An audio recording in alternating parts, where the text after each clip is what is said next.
It's after 10 p.m. Do you know where your children are?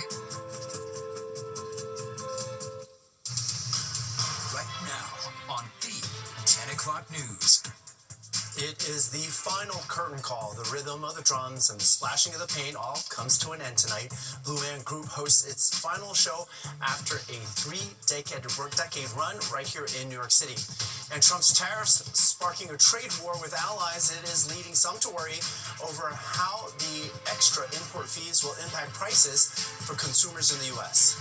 Welcome to the 10 o'clock news. I'm Arthur Chien. More on those stories in a minute. It was a bitter cold Sunday with a good part of our area seeing snow flurries. Liv Johnston has our first look at the forecast, and hopefully, Liv, we get to warm up sometime soon. We actually really soon. By tomorrow morning, we actually have a big warm up coming. We'll be in the mid to upper 40s. But for now, it definitely doesn't look like that. We have seen some snow move through the area. We do have a light dusting in the city right now and probably out on Long Island. But the snow has definitely added up more for Westchester County and the lower Hudson Valley and then parts of Connecticut.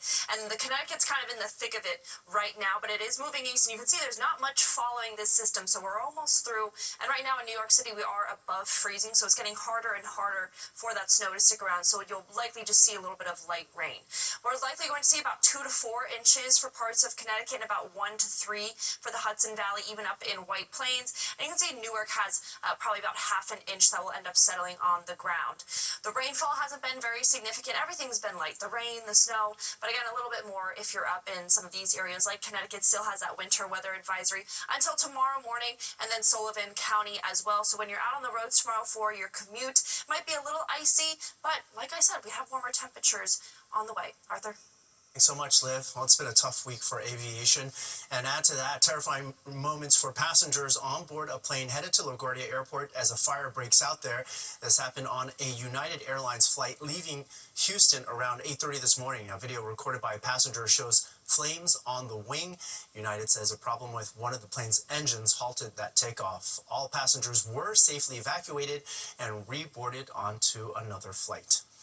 Firefighters rescue a man who fell down an elevator shaft in the Bronx. It was around 1:30 this afternoon that it happened, and it was at a building on Boynton Avenue in the Soundview section. The Department of Building says the man was waiting for the elevator on the 6th floor. When he pulled open the door, the elevator wasn't there, and he fell about 10 feet down into the shaft. He was taken to the hospital with minor injuries. The DOB says the building landlord was issued a violation for not maintaining the elevator properly and ordered the landlord to make repairs. Newly implemented tariffs from the Trump White House drawing quick responses. Canada and Mexico tonight are ordering retaliatory tariffs on American goods, the situation boiling over into what is now considered a trade war. And President Trump admitting Americans could feel, quote, some pain. Fox 5's Stephanie Bertini joins us live to explain how this could impact your bank account. Steph. Hey, Arthur, the president by executive order placing 25% tariffs on Mexico, 10% on China, and tariffs ranging from 10 to 25% on Canada. Acting under the International Emergency Economic Powers Act, President Trump signing executive orders this weekend introducing tariffs on Mexico, China, and Canada, citing what he says is the danger to Americans brought on by migrants and drugs flowing across the border and trade deficits. Here's Homeland Security Secretary Kristi Noem defending the president's decision. These countries have an opportunity to get on board with the president of the United States and to partner with us to deal with illegal immigration, to take back their individuals that have been in our country illegally. We want to repatriate them home, and they can be partners. So economically, yes, they will feel pain. My gut feeling is always that tariffs are not good for any economy. Pace University economics professor Mark Weinstock says in about 90 days, consumers will start to feel it. Anything that we put an import tariff on is subject to possible price increases, because that's like a tax that consumers wind up paying, and businesses that use imported inputs like steel and aluminum, oil, computer chips wind up paying as well. So it raises the cost of our goods. Workers at the Red Grill, a restaurant in Manhattan, concerned about what it could mean for customers. We're going to raise the prices from not only the guacamole and tomatoes, a lot of veggies, right? Higher prices, the business fears, could lead to fewer diners. Senate Minority Leader Chuck Schumer expressing concern over the new tariffs. What's that going to mean? Higher prices. Higher prices for New Yorkers, higher prices for Americans. It's going to affect almost everything. The tariffs are set to start on Tuesday, the president acknowledging there may be some pain for Americans. On Truth Social, also saying the United States is losing trillions of dollars in subsidizing other countries. Canadian Prime Minister Justin Trudeau firing back. Canada will be responding to the U.S. trade action with 25% tariffs against $155 billion worth of American goods. And Mexico promising retaliatory tariffs. The Chinese government said it would take steps to defend its economic interests as well, Arthur. All right, thank you very much, Stephanie. Today, loved ones gathered along the banks of the Potomac River to hold a memorial for their friends and family members who lost their lives in the commercial jet and helicopter crash. Authorities have recovered and identified at this point the remains of 55 out of the 67 people killed. Divers are still searching for the bodies of 12 more victims before the wreckage will be lifted from the Potomac River and taken to a hangar for further analysis. The cause of the crash is still unknown. The NTSB there saying yesterday that preliminary data indicated conflicting readings about the altitude of the two aircrafts. And meanwhile, in Philadelphia, the NTSB has successfully found the cockpit voice recorder from the Learjet that plummeted to the ground. New video from the NTSB gives a closer look at that devastating scene and the crater that was left behind by that impact. The NTSB says the voice recorder was discovered at that site of impact 8 feet underground. The agency has also recovered the plane's ground proximity warning system and both engines. All of that wreckage will also be sent to a location for further examination. For the latest developments, scan the QR code that is on your screen right now to download the free Fox Local app where you can stream our newscasts and get push notifications as things happen. One person is dead tonight, 2 others injured after a fire in the East Village. Firefighters were called to a building on 2nd Avenue between 3rd and 4th Streets around 10:30 this morning. Officials say the fire started on the 2nd floor of the 6-story building. A charred mattress was pulled from the scene. The FDNY says an investigation into the cause of that fire is underway. The Democratic candidates for New Jersey governor square off in their first debate. The debate was held at Rider University and hosted by the New Jersey Globe. The 6 candidates include former state senator Steve Sweeney, Newark Mayor Ras Baraka, New Jersey City Mayor Stephen Fulop, former Montclair Mayor Sean Spiller, Congresswoman Mickey Sherrill, and Congressman Josh Gottheimer. They took questions on topics ranging from congestion pricing to deportations. A debate for the Republican candidates is scheduled for Tuesday. Governor Phil Murphy will be term limited out at the end of his current term. After more than 3 decades, they are putting down the blue paint and hanging up the bald caps. The Blue Man Group's decades-long run here in New York City has come to an end. Fox 5's Kendall Green takes us to this bittersweet moment. After a 34-year run as a staple in New York City theater, the Blue Man Group took their final bow, and Fox 5 caught up with Burren Seed, the Blue Man captain, sharing what it was like preparing for an end of an incredible legacy. With the closure of the show and all of us as a community going through the process of grieving, sadness, it seems like we've all landed at gratitude for one another. Fans, young and old, and former cast members turned out to support the production more than 50 million people have experienced after captivating a worldwide audience since 1991. The Astor Place Theater has hosted 17,000 performances since then. These guys have done something that's so unique and so uniquely creative. It's just amazing. This father and son, grateful to have witnessed the end of a great run. Closing a chapter on something that's really important to New York. The independent theater won't see that again for decades. It was a lot more energetic, I'll say. People crying, people hugging, everybody seemed to know everybody. And it was clear several other families came to bid farewell to the multi-generational gym, making the final curtain call in both New York City and in Chicago. I saw it when I was a kid, and it's amazing to see it now, like bring my own kids there. The show has gone on tour across the country and world, including cities like Orlando, Las Vegas, Boston, and Berlin, where shows will continue. But the bond built with their New York audience, undeniable. Everyone felt a special bond and affection. Even in the worst, most difficult times, COVID, there was love and passion. It was awesome. Now, we watched some of these families, crew members, actors, many with their kids with mixed emotions, some of them smiling, some of them a little bit emotional to watch this New York staple end on a high note. That's the latest here in the Village. Kendall Green, Fox 5 News. A blockbuster NBA trade involving five-time All-Star Luka Doncic. He's headed from the Dallas Mavericks to the LA Lakers in exchange for Anthony Davis. According to reports, the Mavericks had grown tired of Doncic's lack of conditioning and discipline when it came to diet and weight. The 25-year-old has not played a game since Christmas due to injuries and conditioning, but he was in the NBA Finals just last year.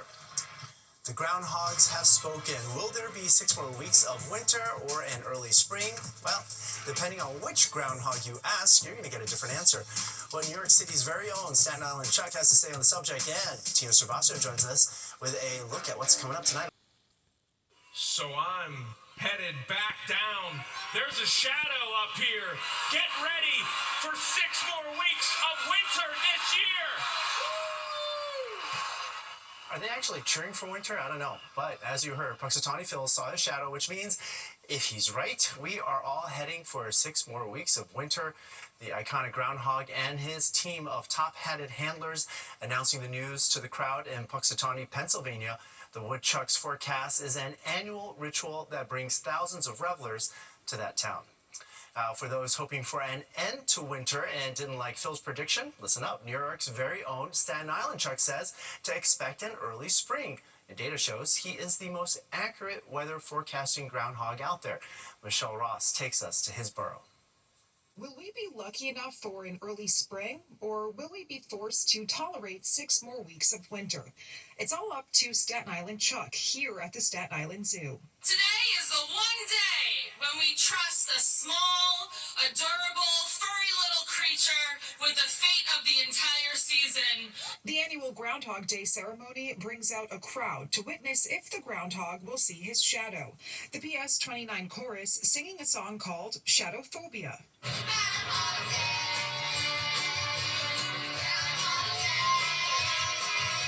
Absent from the ceremony, Mayor Eric Adams. But maybe that's for the better after the last mayor dropped Charlotte the groundhog headfirst here at the zoo.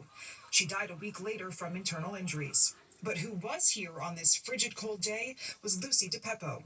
Oh, it's not bad. It's not bad. She celebrates her 103rd birthday on this Groundhog Day and is a volunteer at the zoo. I waited a whole year again. I've been coming for many years. And what's a Groundhog Day on Staten Island without some lighthearted smack talk? District Attorney Michael McMahon says Staten Islanders and groundhogs have a lot in common. We only leave our burrow or burrows once a year. Well, I guess you can thank the tolls and congestion pricing for that one. Last week, the National Oceanic and Atmospheric Administration released accuracy ratings of groundhogs nationwide. Staten Island Chuck came in first place at 85% accuracy. So what has he predicted? Spring is coming! He did not move, so we did not see a shadow. We welcome an early spring. And on a very nippy day like today, and after a brutally cold January, this is exactly the news that we wanted to hear. But we'll just have to wait and see if Chuck's accuracy holds true this year. Reporting at the Staten Island Zoo, Michelle Ross, Fox 5 News. While some may rely on the groundhog for their forecasts, we can rely on Fox 5's Liz Johnson on the other side of the break. She's got the full forecast.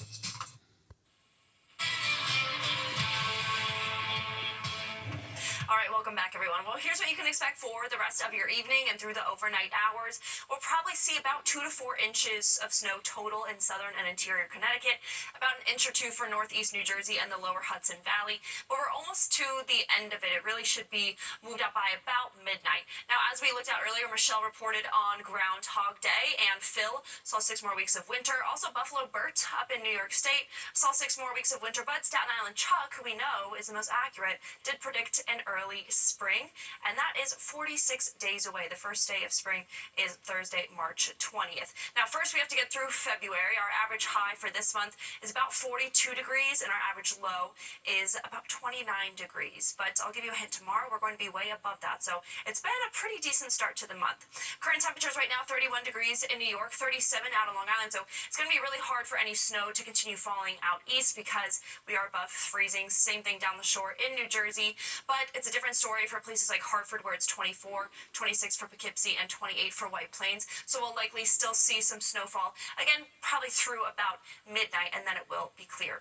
We have very calm winds throughout the area, though, so we're not really dealing with much of a wind chill factor. It's pretty calm out there, and we're already warming up a lot from where we were yesterday, and that's going to continue, about a 5 to 15 degree difference throughout the tri-state right now. And that's because of this warm front that passed through. It also brought the system with it, though, the snow, so it's kind of ironic. But then we'll be clear for the next couple of days. A little bit of rain that we're going to see out east still for the next couple of hours, and again, still a little bit of snow that we're going to keep accumulating over for parts of Connecticut and the lower Hudson Valley. But then tomorrow we're just going to deal with a mix of sun and cloud cover before Tuesday. It's going to be a little bit more sunny, and then Wednesday we're dealing with a similar system where we get some snow, but of a bit of a wintry mix, so it's probably going to be a mix of rain and snow for Wednesday, depending on how those temperatures turn out. For the lows tonight, 32 degrees, so it's really what we're at right now, 33 out on Long Island, but we do have lows in the 20s for Hartford, Poughkeepsie, and White Plains. So when you wake up tomorrow, expect your temperatures to be in the 20s, but not dealing with much of wind chill. Just watch out for those roads if you're in the lower Hudson Valley and parts of Connecticut because of the snow and the ice. And then tomorrow, here's that warm-up that I was talking about. 47 degrees is our high. Same thing out on Long Island. 48 for Belmar. Look at Trenton, all the way up to 53 tomorrow. And still a warm day for the Hudson Valley, a high of 45 up in Poughkeepsie. It stays warm for Tuesday, and then we take a pretty big drop Wednesday. That's that system I was talking about with a chance of snow. Looks like it could be mostly rain and then staying rain on Thursday when we warm up once again. And then we're repeating that on Saturday. We'll be right back.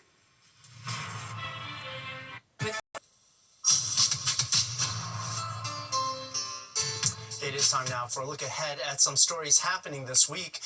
It is that time of year again. Thousands of fashion insiders will be flocking to the city for New York Fashion Week. The event kicks off Thursday and runs through next Tuesday, February 11th. Some of the top brands hosting runway shows include Christian Siriano, Coach, and Tom Brown. And good news for ferry riders. Starting tomorrow, New York Waterway is providing service between Pier 11 Wall Street and South Amboy, New Jersey. This expands upon the existing route to Brookfield Place. Taxi drivers here in the city want to make sure they don't get fined when they need a bathroom break. The New York State Federation of Taxi Drivers is asking the TLC for a special placard that would allow drivers to have 10 minutes to double park and find a restroom. It says right now some drivers hold off on using the bathroom for fear of getting a ticket that could potentially wipe out their day's earnings, and they say it's unhealthy. The TLC says it is taking the issue seriously and that bathroom access is necessary for humane working conditions. The 10 o'clock news continues right after this break. Thousands of runners braved the cold this morning, and it was cold, as they took part in the 4th annual New York Road Runners Manhattan 10K. Runners ran the full loop of Central Park, passing along the way iconic landmarks, including the Central Park Boathouse and Delacorte Theater. It is the first time that this race was part of the New York Road Runners annual 5-borough series. And that is all we've got for tonight. You're all caught up for your week ahead. If you miss any part of the 10 o'clock news, you can always catch an encore on our free streaming app, Fox Local. Just scan this QR code on your screen to download the free Fox Local app on your phone, where you can stream our newscasts anytime. And stay with us. Sports Extra with Tina Servasio starts right now.